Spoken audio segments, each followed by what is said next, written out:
हरिस्तोत्रम्। जगज्जालपालं कचत्कण्ठमालं शरच्चन्द्रभालं महादैत्यकालं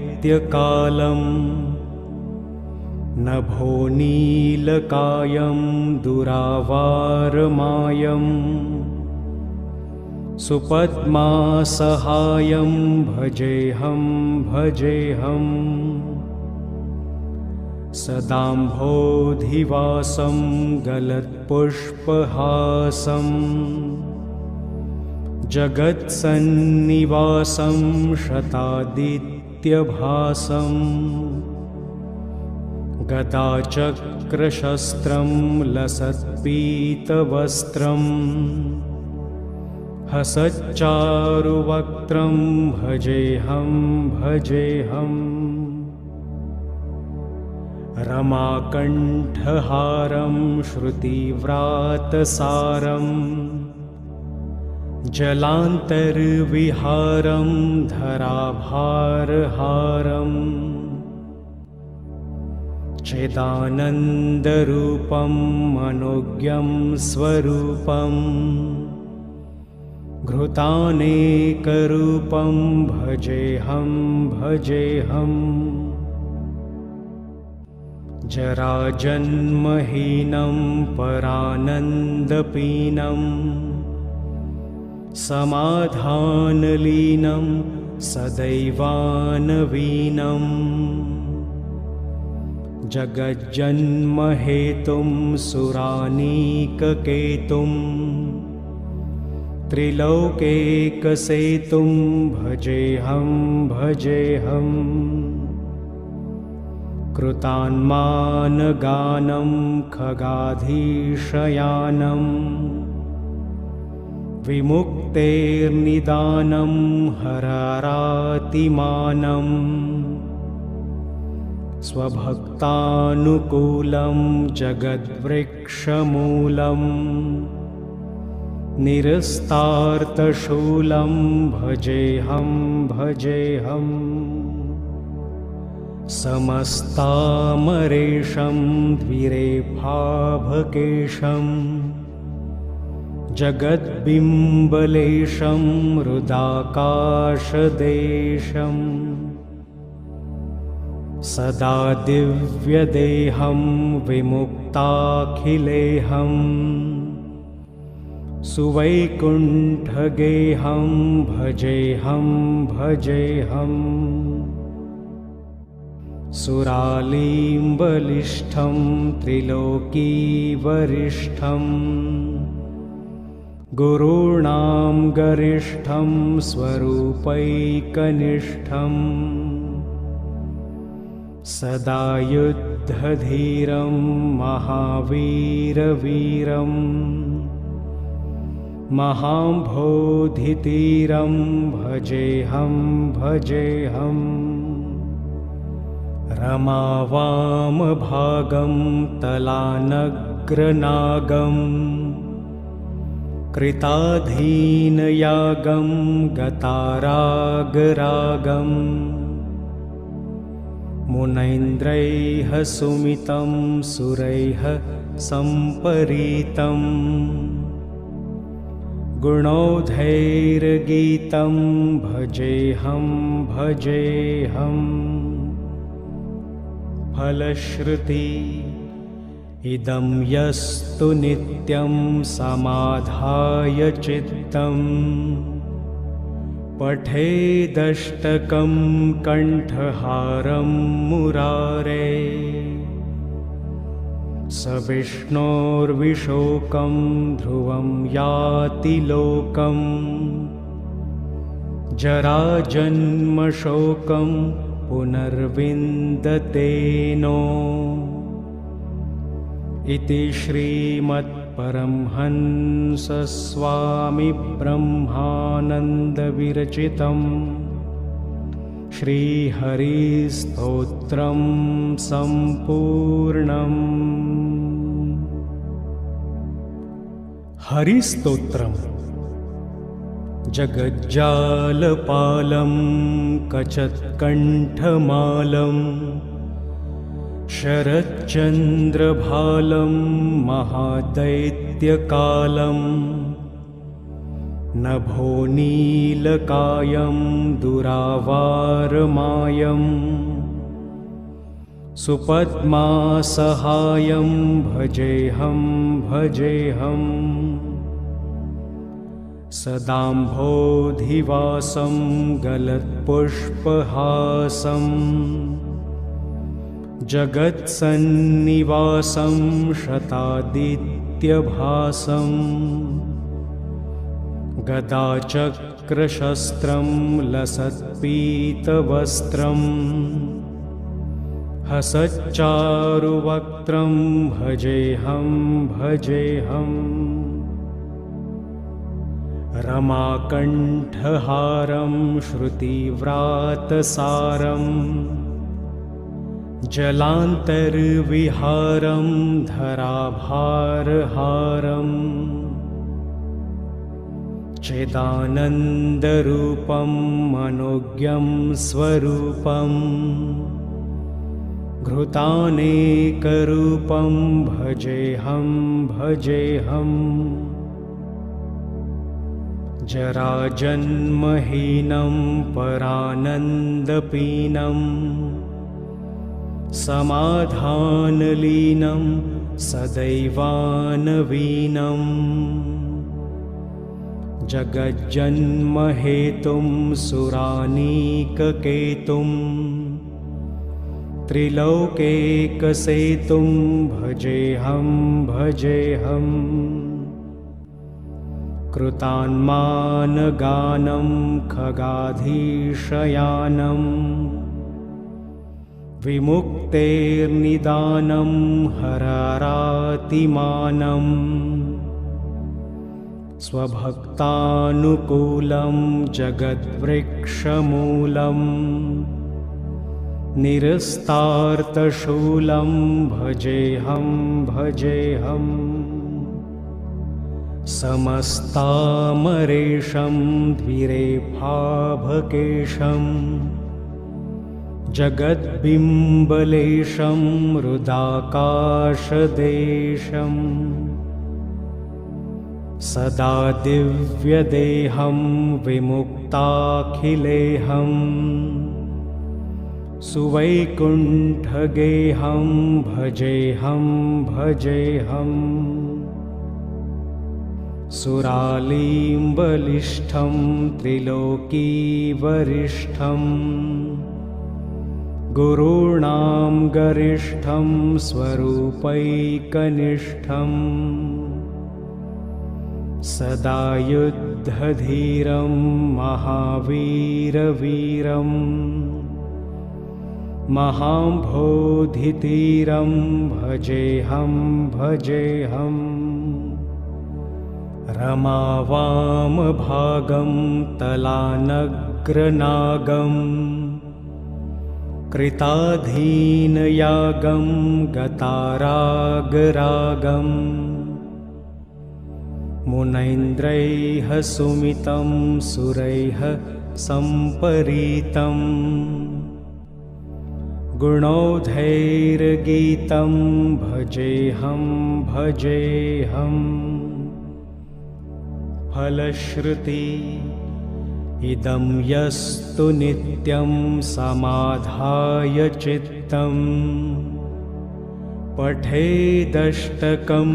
कण्ठहारं मुरारे स विष्णोर्विशोकं ध्रुवं याति लोकं जराजन्मशोकं पुनर्विन्दतेनो इति श्रीमत्परमहंसस्वामिब्रह्मानन्दविरचितं श्रीहरिस्तोत्रं सम्पूर्णम्। हरिस्तोत्रम्। जगज्जालपालं कचत्कण्ठमालं शरच्चन्द्रभालं महादैत्यकालं नभोनीलकायं दुरावारमायं सुपद्मासहायं भजेऽहं भजेऽहम् सदाम्भोधिवासं गलत्पुष्पहासं जगत्सन्निवासं शतादित्यभासं गदाचक्रशस्त्रं लसत्पीतवस्त्रं हसच्चारुवक्त्रं भजेऽहं भजेऽहम् रमाकण्ठहारं श्रुतिव्रातसारं जलान्तर्विहारं धराभारहारम् चिदानन्दरूपं मनोज्ञं स्वरूपं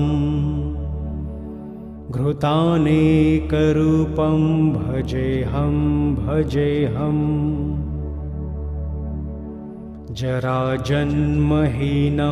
परानन्दपीनं समाधानलीनं सदैवानवीनं जगज्जन्महेतुं सुरानीककेतुं त्रिलोकेकसेतुं भजेऽहं भजेऽहम् कृतान्मानगानं खगाधीशयानं विमुक्तेर्निदानं हरारातिमानं स्वभक्तानुकूलं जगद्वृक्षमूलं निरस्तार्तशूलं भजेऽहं भजेऽहम् समस्तामरेशं द्विरेफाभकेशं जगद्बिम्बलेशं हृदाकाशदेशं सदा दिव्यदेहं विमुक्ताखिलेहं सुवैकुण्ठगेहं भजेऽहं भजेऽहम् सुरालीम्बलिष्ठं त्रिलोकीवरिष्ठं गुरूणां गरिष्ठं स्वरूपैकनिष्ठं सदा युद्धधीरं महावीरवीरं महाम्भोधितीरं भजेऽहं भजेऽहम् रमावामभागं तलानग्रनागं कृताधीनयागं गतारागरागं मुनैन्द्रैः सुमितं सुरैः सम्परीतं गुणौधैर्गीतं भजेऽहं भजेऽहम् फलश्रुति इदं यस्तु नित्यं समाधाय चित्तं पठेदष्टकं कण्ठहारं मुरारे स विष्णोर्विशोकं ध्रुवं याति लोकं जराजन्मशोकं पुनर्विन्दतेनो इति श्रीमद्परमहंसस्वामिब्रह्मानन्दविरचितं श्रीहरिस्तोत्रं सम्पूर्णम्। हरिस्तोत्रम् जगज्जालपालं कचत्कण्ठमालं शरच्चन्द्रभालं महादैत्यकालं नभो नीलकायं दुरावारमायं सुपद्मासहायं भजेऽहं भजेऽहम् सदाम्भोधिवासं गलत्पुष्पहासं जगत्सन्निवासं शतादित्यभासं गदाचक्रशस्त्रं लसत्पीतवस्त्रं हसच्चारुवक्त्रं भजेऽहं भजेऽहम् रमाकण्ठहारं श्रुतिव्रातसारं जलान्तर्विहारं धराभारहारम् चिदानन्दरूपं मनोज्ञं स्वरूपं घृतानेकरूपं भजेऽहं भजेऽहम् जराजन्महीनं परानन्दपीनं समाधानलीनं सदैवानवीनं जगज्जन्महेतुं सुरानीककेतुं त्रिलोकैकसेतुं भजेऽहं भजेऽहम् कृतान्मानगानं खगाधीशयानं विमुक्तेर्निदानं हरारातिमानं स्वभक्तानुकूलं जगद्वृक्षमूलं निरस्तार्तशूलं भजेऽहं भजेऽहम् समस्तामरेशं द्विरेफाभकेशं जगद्बिम्बलेशं हृदाकाशदेशं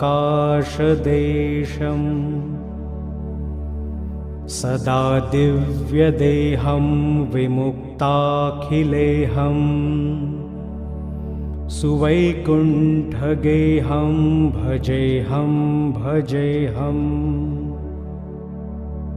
सुरालीम्बलिष्ठं त्रिलोकीवरिष्ठं गुरूणां गरिष्ठं स्वरूपैकनिष्ठं सदा युद्धधीरं महावीरवीरं महाम्भोधितीरं भजेऽहं भजेऽहम् रमावामभागं तलानग्रनागं कृताधीनयागं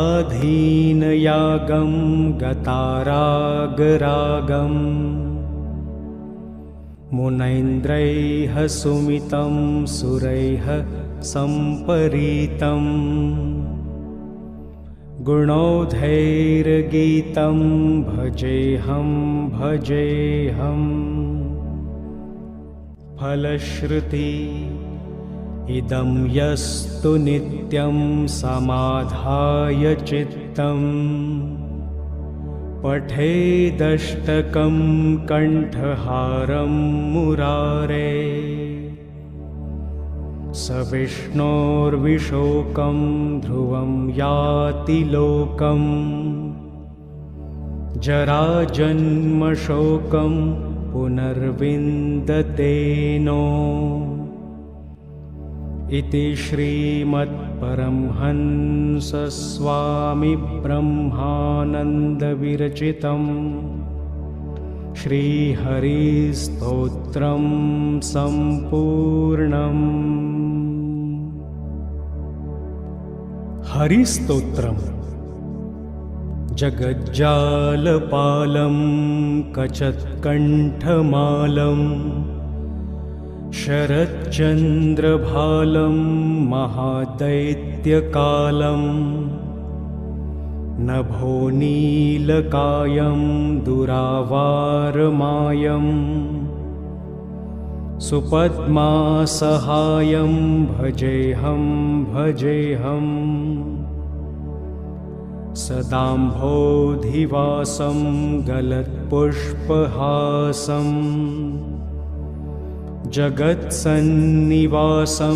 शतादित्यभासं गदाचक्रशस्त्रं लसत्पीतवस्त्रम् हसच्चारुवक्त्रं भजेऽहं भजेऽहम् रमाकण्ठहारं श्रुतिव्रातसारं जलान्तर्विहारं धराभारहारम् चिदानन्दरूपं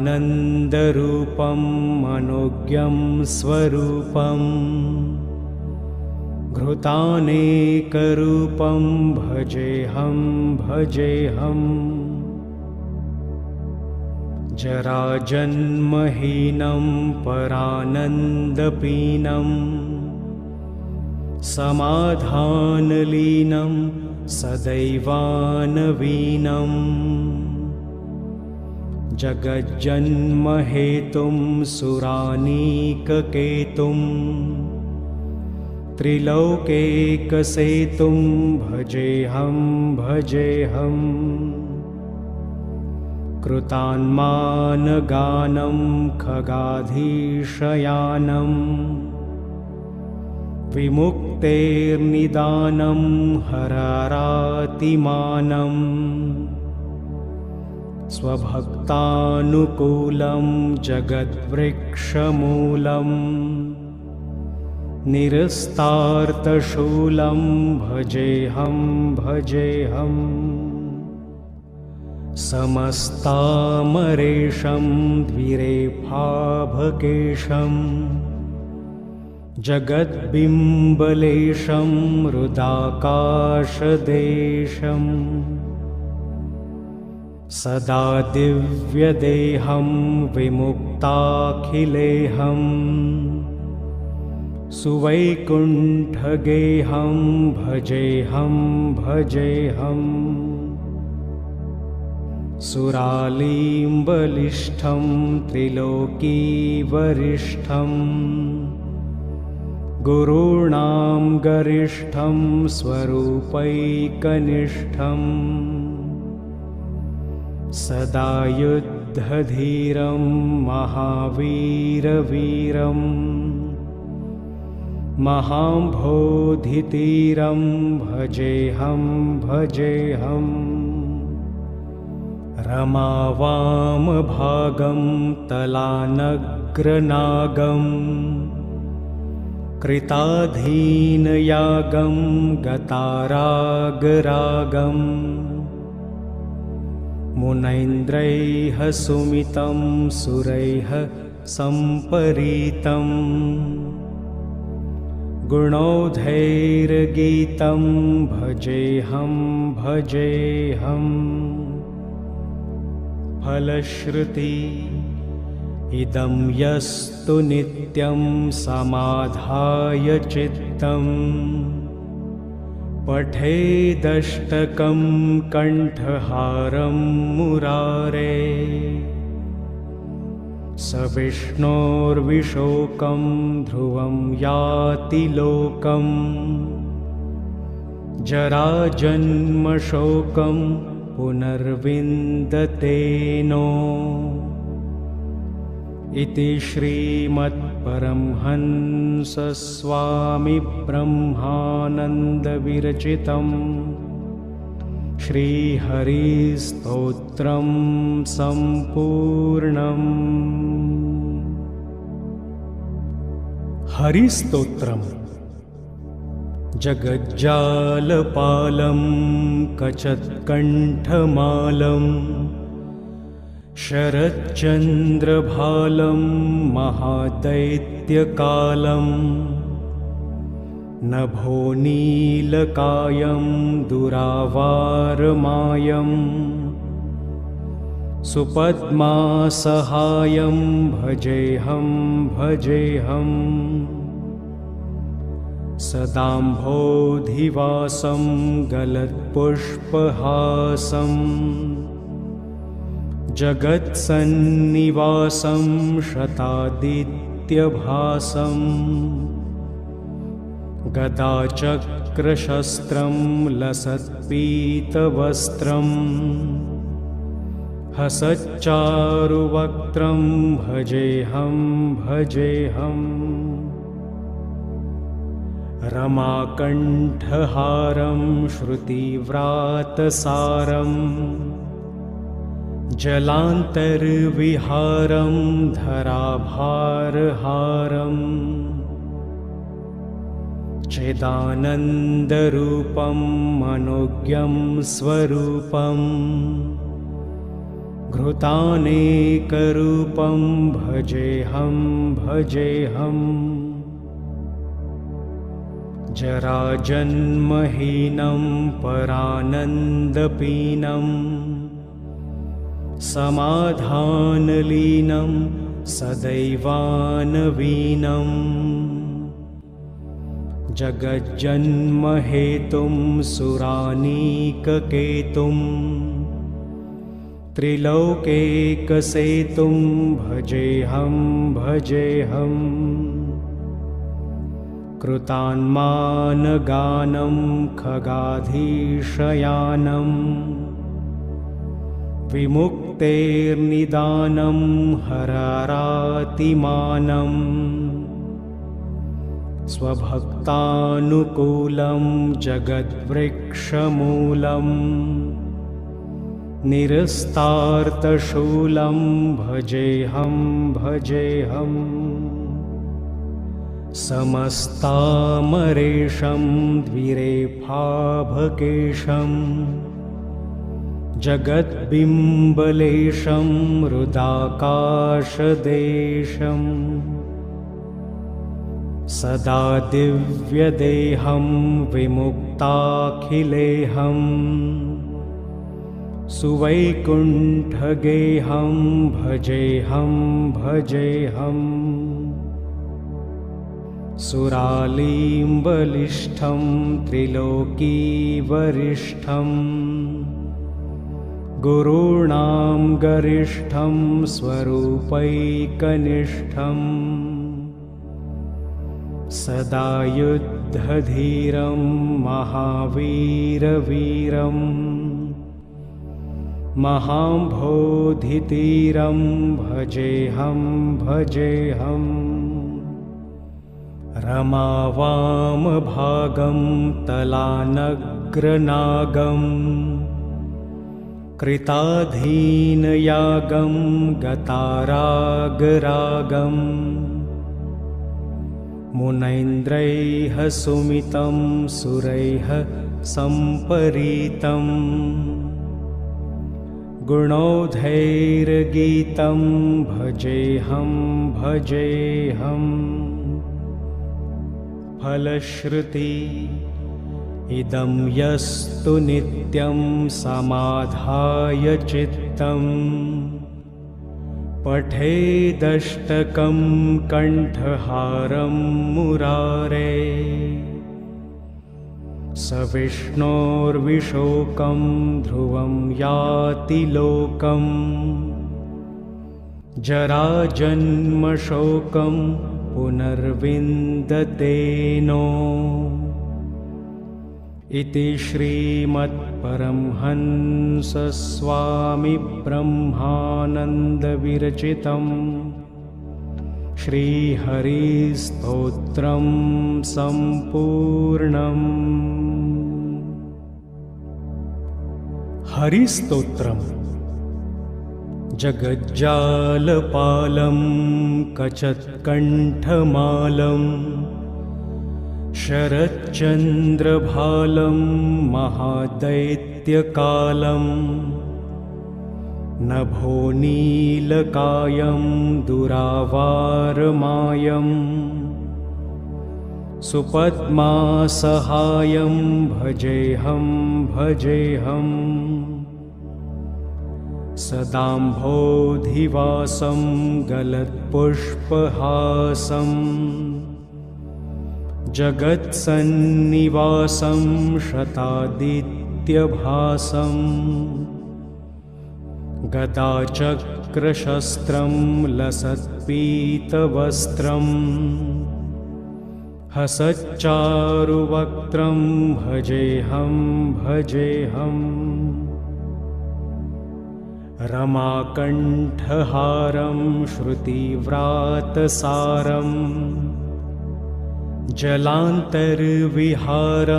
धराभारहारम् चिदानन्दरूपं मनोज्ञं स्वरूपं घृतानेकरूपं भजेऽहं भजेऽहम् जराजन्महीनं परानन्दपीनं समाधानलीनं सदैवानवीनं जगज्जन्महेतुं सुरानीककेतुं त्रिलोकेकसेतुं भजेऽहं भजेऽहम् कृतान्मानगानं खगाधीशयानं विमुक्तेर्निदानं हरारातिमानं स्वभक्तानुकूलं जगद्वृक्षमूलं निरस्तार्तशूलं भजेऽहं भजेऽहम् समस्तामरेशं द्विरेफाभकेशं जगद्बिम्बलेशं हृदाकाशदेशं सदा दिव्यदेहं विमुक्ताखिलेहं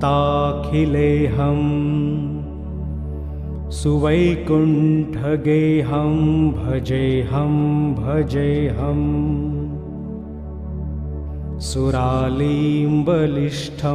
त्रिलोकीवरिष्ठं गुरूणां गरिष्ठं स्वरूपैकनिष्ठं सदा युद्धधीरं महावीरवीरं महाम्भोधितीरं भजेऽहं भजेऽहम् रमावामभागं तलानग्रनागं कृताधीनयागं गतारागरागं मुनैन्द्रैः सुमितं सुरैः सम्परीतं गुणौधैर्गीतं भजेऽहं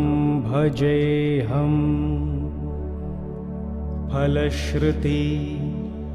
इदं यस्तु नित्यं समाधाय चित्तं पठेदष्टकं कण्ठहारं मुरारे स विष्णोर्विशोकं ध्रुवं याति लोकं जराजन्मशोकं पुनर्विन्दते नो इति श्रीमत्परमहंसस्वामिब्रह्मानन्दविरचितं श्रीहरिस्तोत्रं सम्पूर्णम्।